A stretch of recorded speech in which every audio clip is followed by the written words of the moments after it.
नमस्कार। आज हम लोग जो सीरीज शुरू करने वाले हैं वो डीसी मोटर का 12वां सीरीज शुरू करने वाले हैं।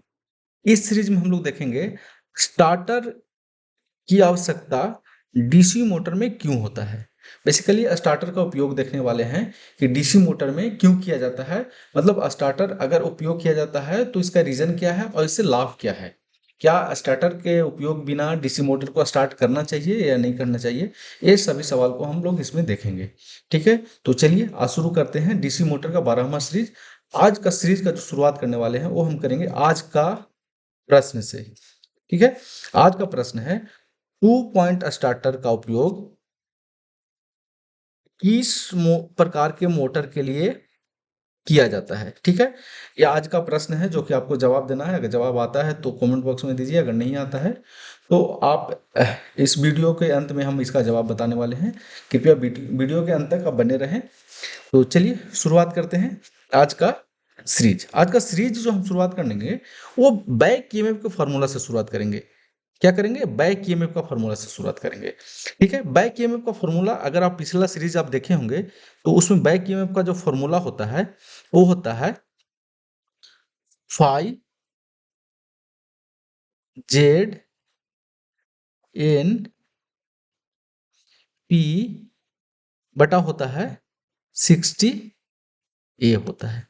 ठीक है, जहां फाई है फ्लक्स, ठीक है, पोल से निकलने वाला फ्लक्स, जेड है नंबर ऑफ कंडक्टर, एन है स्पीड और पी है उसका पोल की संख्या कि उस मोटर में पोल की संख्या कितना है, और 60 ए है पैरेलल पाथ। ठीक है, ये सारे डिटेल जो है हम लोग बात कर चुके हैं ऑलरेडी।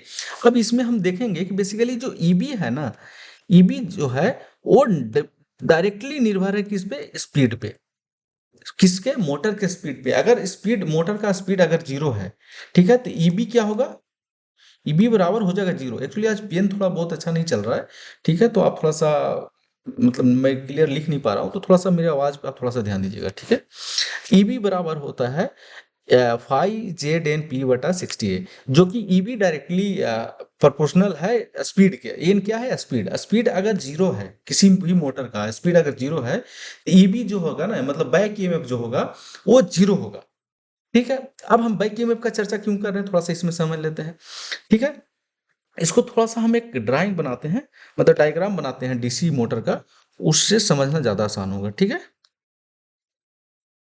मुझे थोड़ा स्लो काम करना पड़ रहा है ताकि क्या हो रहा है ना, पेन अच्छा नहीं चल रहा है जिसके वजह से, सॉरी, बनाना था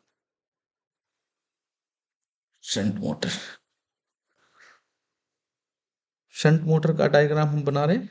ठीक है, अब देखिए जब हम यहाँ पे भी अप्लाई करते हैं तो क्या होता है, ये यहाँ से करंट जाता है, करंट दो भाग में बढ़ जाता है, एक चला जाता है आई ए में चला जाता है, ए आई जो है, और एक बन जाता है आई एस एच बन जाता है। यहाँ पे होता है ईबी।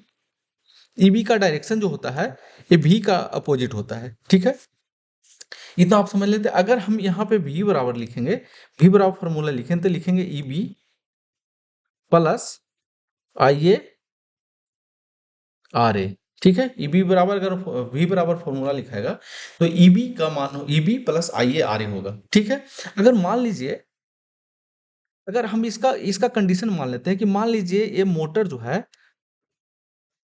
मोटर जो है स्टार्टिंग कंडीशन पे है, स्टार्टिंग मतलब एकदम जीरो स्टार्टिंग कंडीशन पे है, तो उस समय हमारा स्पीड क्या होगा? स्पीड होगा लगभग जीरो। ठीक है, तो जब लगभग जीरो होगा तो ईबी क्या होगा? ईबी भी होगा लगभग जीरो।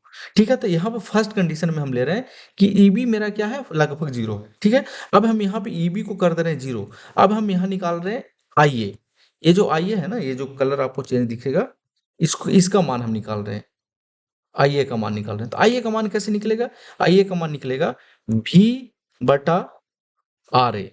ठीक है, आई ए बराबर क्या होगा? भी बटा आर ए। अब आर ए क्या होता है ना, आर ए का मान जो होता है, आर ए क्या है? आर्मेचर का रेजिस्टेंस। आर्मेचर का रेजिस्टेंस जो होता है ना, मोटर का रेजिस्टेंस जो होता है, मोटर मोटर आर्मेचर का जो रेजिस्टेंस होता है वो लगभग 1 ओम से क्या होता है? कम होता है। ठीक है, 1 ओम से कम होता है। लगभग मान लीजिए ऐसे होता है 0.5 या 0.9 ऐसे होता है, 1 ओम से कम होता है। मान लीजिए इसको हम एक कुछ देर के लिए 1 ओम मान लेते हैं। ठीक है। अगर मान लीजिए मोटर को आप 240 वोल्ट देंगे, एक्चुअली क्लियर लिखा नहीं रहा है ना आज, हम मुझे पढ़ाने में भी मजा नहीं आ रहा। 240 वोल्ट देंगे, ठीक है। 1 ओम क्या है, 1 ओम आर्मेचर का रेजिस्टेंस है 1 ओम का, तो 240 बटा 1 से भागा देंगे, तो जो आईए होगा ना, आईए हो जाएगा कितना, आईए हो जाएगा 240 एम्पियर। अब सोचिए कि अगर मान लीजिए स्पीड 0 है, बैक ईएमएफ 0 होगा, ठीक है, जिसके कारण आईए कितना हो जाएगा 240 एम्पियर। कब, 240 वोल्ट पे, सिर्फ 240 वोल्ट अगर आप डीसी मोटर को दे रहे हैं, तो आर्मेचर में जो करंट जाएगा ना 240 एम्पियर। आप ऐसे समझिए कि आपका घर में जो मैक्सिमम जो आपका बोर्ड होगा ना, बोर्ड या प्लग का कैपेसिटी होगा 16 एम्पियर होगा, सिर्फ जब आप एसी या हीटर चलाते होंगे। आप सोचिए कि 240 एम्पियर अगर आपका प्लग का कैपेसिटी अगर बनाना पड़ेगा, तो कितना बड़ा प्लग बनाना पड़ेगा, बहुत बड़ा। जिसके कारण क्या होता है ना, ये मोटर, अब मान लीजिए इस आर्मेचर में 240 एम्पियर करंट प्रवाहित होगा। कब, जब हमारा स्पीड 0 से शुरू होने वाला है। क्यों, क्योंकि 0 से जैसे शुरू होने वाला है ना, तो हमारा बैक ईएमएफ का मान कम होता है, ठीक है। जिसके कारण क्या होता है 240 एम्पियर, मतलब हम एक्चुअली एग्जांपल के तौर पर बता रहे हैं कि 240 एम्पियर हो सकता है, ठीक है। हो सकता है ये 240 नहीं 200 एम्पियर हो या 150 एम्पियर हो, लेकिन 150 एम्पियर भी काफी हैवी करंट होता है। आप इसको ऐसे आप कल्पना कर सकते हैं कि जब एक ट्रेन है, ठीक है, जो 52-55 बोगी का ट्रेन होता है, तो जब आप उसको नो लोड मतलब खाली ट्रेन को चला रहे हैं ना ट्रैक पे, तो जो एम्पियर लेता है ना, वो लगभग 400 एम्पियर लेता है, ठीक है, उतना लेता है। अब ये ऐसे ही आपका जो छोटा सा मोटर है, वो आपका 240 एम्पियर ले रहा है। कितना हैवी करंट है, जिसके कारण क्या होता है, मान लीजिए अब हैवी करंट तो हो गया। अब इसके कारण क्या होगा ना, कि जब आप हैवी करंट डालेंगे, तो आर्मेचर जो है जलने की संभावना, संभावना नहीं, जल सकती है, जल सकती जल सकती है। कब, जब आप का स्टार्टिंग में जब आप किसी को डायरेक्ट करंट दे देंगे, मतलब सीधा आप करंट अप्लाई कर देंगे, तो स्पीड 0 होगा, स्पीड 0 होने के कारण बैक ईएमएफ 0 होगा, जिसके कारण आपका जो आर्मेचर है ना जल सकता है। इसलिए देखे होंगे कि मैक्सिमम जो मोटर होता है, छोटा मोटर नहीं, थोड़ा सा बड़ा अगर मोटर है, उसमें क्या होता है कि एक स्टार्टर प्रयोग किया जाता है, ठीक है, ताकि उस जो आर्मेचर जलने का संभावना है ना, आर्मेचर जल नहीं सके, जले नहीं। अब जलेगा तो क्या होगा, खराब हो जाएगा, फिर से आपको बाइंडिंग कराना पड़ेगा। तो ये नुकसान से बचने के लिए स्टार्टर का प्रयोग किया जाता है। तो आपका हो सकता है ये जवाब मिला होगा कि स्टार्टर की आवश्यकता डीसी मोटर में क्यों है। डीसी मोटर में आवश्यकता स्टार्टर का इसलिए है कि जब हमारा मोटर को जब स्टार्ट करते हैं, तो उसका स्पीड 0 लगभग 0 होता है, जिसके कारण बैक ईएमएफ 0 होता है, जिसके कारण जब आप अप्लाइड हम वोल्टेज करते हैं, तो आर्मेचर में करंट जो होता है मैक्सिमम होता है, लगभग 200 एम्पियर 150 एम्पियर, जो कि काफी हैवी है, काफी मात्रा ज्यादा है, जिसके कारण आर्मेचर जल सकता है। जिससे बचने के लिए मोटर में स्टार्टर का प्रयोग किया जाता है, ठीक है। अब स्टार्टर फंक्शन कैसे करता है, इसको हम करते क्या है, ठीक है, वो हम बाद में बात करेंगे। अभी हम सिर्फ सीरीज 12 में बात कर रहे हैं कि स्टार्टर का प्रयोग हम क्यों कर रहे हैं, ठीक है। तो हम स्टार्टर जल न जाए, मोटर जल न जाए, मोटर का बाइंडिंग न जल जाए, इसके कारण हम डीसी मोटर में क्या करते हैं, हम स्टार्टर का प्रयोग करते हैं।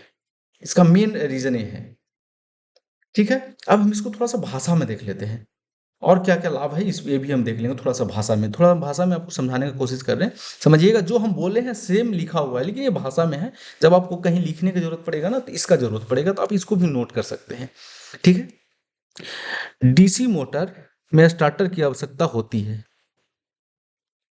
ठीक है, क्योंकि यह डीसी मोटर को शुरुआत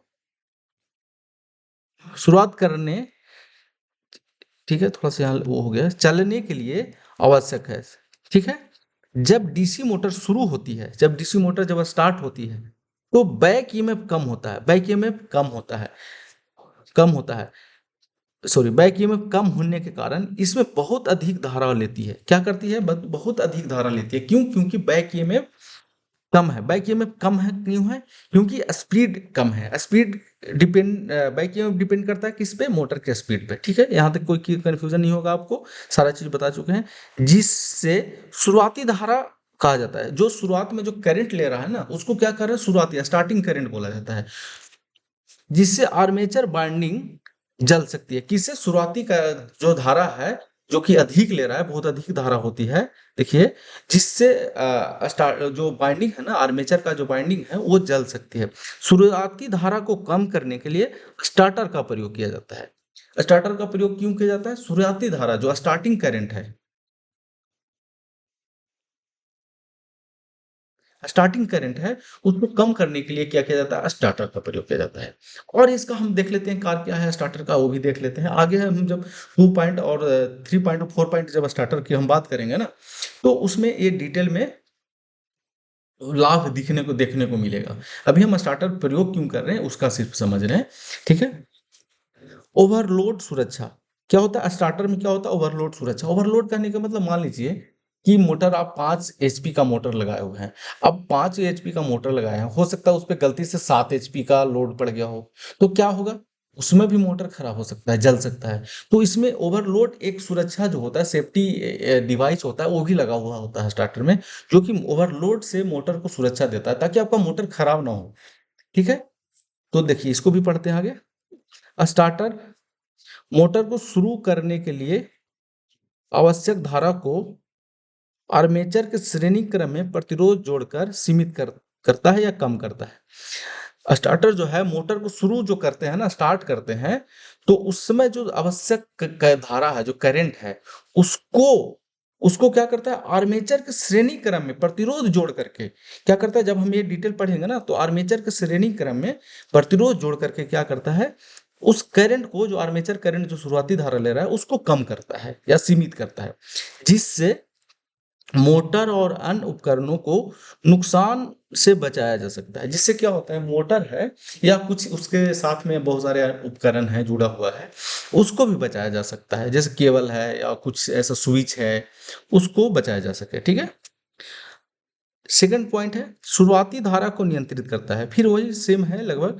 शुरुआती धारा को क्या करता है? जो स्टार्टिंग करंट है, मोटर का जो स्टार्टिंग करंट है, उसको नियंत्रित कंट्रोल करता है। स्टार्टर जो है शुरुआती धारा को नियंत्रित करता है, जिससे मोटर जलने से बच जाता है। जिससे क्या होता है? मोटर जलने से बच जाता है।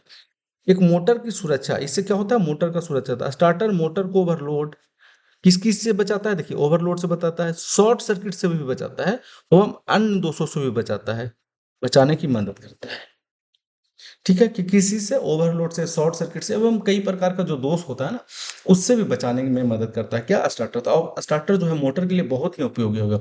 जब आप आपके घर होगा तो घर में देखे होंगे, जब समरसेबल, वो एक्चुअली आपके घर में एसी मोटर इस्तेमाल होता है, लेकिन उसमें भी स्टार्टर इस्तेमाल होता है। अभी हम डीसी मोटर का डिस्कशन कर रहे हैं यहाँ पे, लेकिन स्टार्टर जो होता है ना, एसी मोटर में भी उपयोग किया जाता है।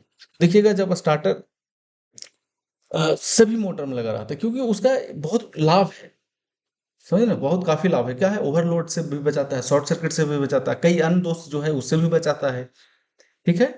क्योंकि मोटर काफी कॉस्टली आता है, जब आपका मोटर एक बार जल जाएगा ना, तो काफी नुकसान हो जाएगा। उससे अच्छा है कि 1-2 हजार का स्टार्टर खरीद के लगा लिया जाए, ठीक है। तो उम्मीद है कि ये वीडियो आपको समझ में आ रहा होगा, ये लेक्चर आपको समझ में आ रहा होगा। अगर समझ में आ रहा है तो मेरे वीडियो को लाइक कर दीजिए, चैनल को सब्सक्राइब कर लीजिए, ताकि आपको नोटिफिकेशन समय समय पे मिलते रहे, क्योंकि इस प्रकार का वीडियो हम काफ़ी आपके लिए बना रहे हैं, लगभग रेगुलर बना रहे हैं, तो आपके लिए काफ़ी लाभकारी होने वाला है, ठीक है। तो चलिए, उम्मीद है कि मोटर का, डीसी मोटर में जो स्टार्टर का प्रयोग किया जाता है, वो क्यों किया जाता है, वो आपको समझ में आया होगा, ठीक है। अब हमारा बारी है आज का प्रश्न का जवाब का। तो आज का प्रश्न था हमारा, 2 पॉइंट स्टार्टर का उपयोग किन प्रकार के मोटर में किया जाता है? तो स्टार्टर जो होता है, देखिए, ये 2 पॉइंट स्टार्टर है, एक स्टार्टर होता है 3 पॉइंट स्टार्टर होता है, एक होता है 4 पॉइंट स्टार्टर। तो हम अभी जो बात किए हैं ना, 2 पॉइंट स्टार्टर का जो प्रश्न पूछा गया है कि 2 पॉइंट स्टार्टर जो होता है, उसका उपयोग किस मोटर में प्रयोग किया जाता है, तो इसका आंसर है डीसी सीरीज मोटर में। इसका उपयोग 2 पॉइंट स्टार्टर जो होता है, उसका डीसी सीरीज मोटर में प्रयोग किया जाता है।